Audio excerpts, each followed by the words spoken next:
Welcome back and thank you for staying with us. Now, tensions are high in Rivers State as a fierce disagreement unfolds between the state government and lawmakers aligned with the Federal Capital Territory Minister, Nyesom Wike.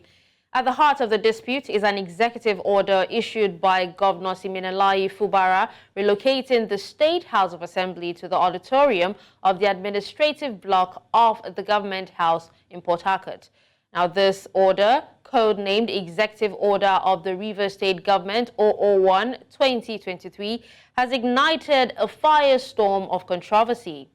While State Commissioner for Information and Communications, Joseph Johnson, stands firmly behind Governor Fubara's decision, lawmakers loyal to Wike are crying foul. They argue that the relocation is not only unprecedented, but also illegal. In a bold move, Speaker Martins Amaule, representing the pro-Wike faction of the State Assembly, while addressing leaders and political leaders during a solidarity protest at the legislative quarters in Port Harcourt on Sunday, vehemently denounced the executive order declaring that the governor has overstepped his authority by dictating the venue for legislative sessions. As tensions escalate, the future of governance in Rivers State hangs in the balance.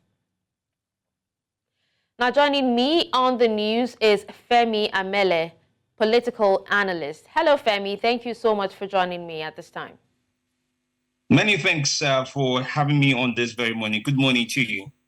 All right. So, yes. Femi, could you tell us how has the crisis affected the legitimacy of Governor Siminalayi Fubara and also the integrity of democracy in Rivers State? Well, one of the things that you don't want in your first tenure or in any tenure at all is to battle out legitimacy. You can be voted by the people, elected, sworn in into the role of governor, but along the lines of that, one of the challenges you may end up dealing with is acceptance, especially if there's credibility issues constantly being gone after. Now, in the case of Governor Fubara, he had come in courtesy of the blessing of the father, should I say the outgone governor, who is now the FCT minister. But in this case now, his acceptance, or should I say his credibility, has constantly been questioned especially from the legislators. And when you have a divided group of legislators or lawmakers who are trying to make the law around your governance and make it in such a way that there's credence or lack of credence, what you would have is that you would take few steps forward and many steps back. Now, in this case, with the lawmakers, one could almost tell that there's this constant sway between those for him, those against him. They may not switch camps publicly, as one may see, but the politics behind the scene, he has to constantly deal with that. And that is a heavyweight distraction over and over again, and little or no progress. Even the budget is running the Rivers State government on at the moment. There are questions around it. It could be such that it will call into question about what did you run it on, who authorized it, at what point. These are things that take away the credence and the acceptance and the easy steps of governance. The flow will be absent if things are not put in play properly. All right, so now I think the big question a lot of people would love to be sure about is, does the governor have the constitutional right to order the relocation of the State House of Assembly sitting? Yes, it does. That's one interesting truth about this. Because what you would find is when it comes to issues of infrastructure, all legislators can do is legislate on the laws, meet, form a quorum. It doesn't talk about, there's no part of the law that I know of that talks about the key location being a building of certain type. Now, the key thing is to make sure that the mace is there, the quorum is formed, and the likes of that. But now, technically, if it's saying a building is not good enough, in which, by the way, don't forget this, the budget is supposed to either run the repair on or to construct a new place on for them, is the one that they've questioned. So if you're saying, oh, there's need for infrastructure or a meeting place, it says to them, oh, but I don't have authority, or you have questioned my authority in building an infrastructure for you to meet. However, in order not to disrupt your chances at leading or organizing yourselves to carry on laws in favor of the state, making an administrative executive order that allows you, and remember what he said all, but then he also mentioned administrative building. That's the technicality in the press release, administrative building. So one question one would ask is, what administrative duties can legislators carry out in a place or in a building when there's no building? If I would question that. So moving them from a proper location to a location where they might feel secure, they would possibly be able to meet, even though that also has its own politics down the line or political angle to it.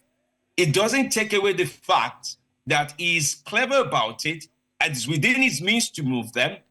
And finally, the fact that all they really are allowed to do is to organize themselves, form a quorum, or meet on what laws they want to meet on, find all the legitimate things they need to have around them, the maze, the constitution, all those things if they're there. But there's no part that gives them room to say they need to move a building or to be in a certain building. It is when the pro-Wike, and that comes under the purview of the governor. The pro-Wike faction, seem to think that, the governor has overstepped. But then, away from that, what happens to the 25 members of the State House of Assembly, including the Speaker, Martin Amaole, that's the pro-Wike faction, who have been restrained by an interim injunction from parading themselves as legislators? What happens to them now? One can only imagine what happens in politics. There are more court cases, more court angles, more questions to ask. But the question is, are they going to be able to get a counter injunction from somewhere down the line? Another question one would wonder about is, what are their chances in terms of being able to sit over a certain situation and rule over it? Remember, the injunction comes courtesy of the PDP, the political party in which they did go in on. And there are very clear rules as regards when you're a party member elected, what you can or cannot do, and when you can do it. If you switch parties, by law, it means you lose your seat in the State Assembly. So to an extent, their role is vacant by law, because that's what the law says. Now, by injunction and by putting themselves forward over and over again, what one would question is, all the activities they do during this period, will they be binding enough? What authority will they use to push forward their perspective? Because once your seat is declared vacant, and not just vacant by an injunction, but by the law that says if you're a party member and you switch seats, you lose your seat. So typically, what they've worked themselves into is a situation of more laws to be thrown at the situation to resolve it.